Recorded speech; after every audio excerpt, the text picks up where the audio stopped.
നിങ്ങൾക്കറിയുമോ, UAE-യിൽ ഈയിടെയുണ്ടായ കനത്ത മഴയെ തുടർന്ന് ധാരാളം വാഹനങ്ങൾക്കും കെട്ടിടങ്ങൾക്കും വലിയ നാശനഷ്ടങ്ങൾ സംഭവിക്കുകയുണ്ടായി. അങ്ങനെ നഷ്ടങ്ങൾ അനുഭവപ്പെട്ട പലരും അവർക്ക് സംഭവിച്ച നഷ്ടങ്ങൾക്ക് ഇൻഷുറൻസ് ക്ലെയിം കിട്ടുമോ എന്ന കാര്യത്തിൽ വളരെ ആശങ്കയിലും ആശയക്കുഴപ്പത്തിലുമൊക്കെയാണ്. അത് സംബന്ധിച്ച് വ്യത്യസ്തമായ പല അഭിപ്രായങ്ങളും ഉണ്ടാകുന്നുമുണ്ട്. എന്നാൽ മഴ മൂലമുണ്ടാകുന്ന നാശനഷ്ടങ്ങൾക്ക് വാഹന ഇൻഷുറൻസ്, ഹോം ഇൻഷുറൻസ് തുടങ്ങിയ മിക്ക ഇൻഷുറൻസ് പോളിസികളും പൊതുവെ പ്രൊട്ടക്ഷൻ നൽകുന്നുണ്ട്. അതേസമയം തേർഡ് പാർട്ടി ഇൻഷുറൻസ് പോളിസികൾക്ക് ആ കവറേജ് ലഭിക്കില്ല. എങ്കിലും പല പോളിസികൾക്കും വ്യത്യസ്ത വ്യവസ്ഥകളും നിർവചനങ്ങളും ഒക്കെ ഉണ്ടായേക്കാം.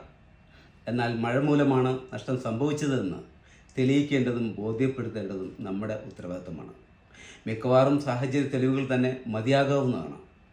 നഷ്ടം സംഭവിച്ചിട്ടുണ്ടെങ്കിൽ ആദ്യം തന്നെ പോലീസിൽ ഇൻഫോം ചെയ്ത് റിപ്പോർട്ട് നേടണം. പിന്നീട് അതും മറ്റു ഡോക്യുമെൻറ്റുമായി ഇൻഷുറൻസ് ക്ലെയിം ഫയൽ ചെയ്താൽ തീർച്ചയായും അത് അപ്രൂവ് ചെയ്യും.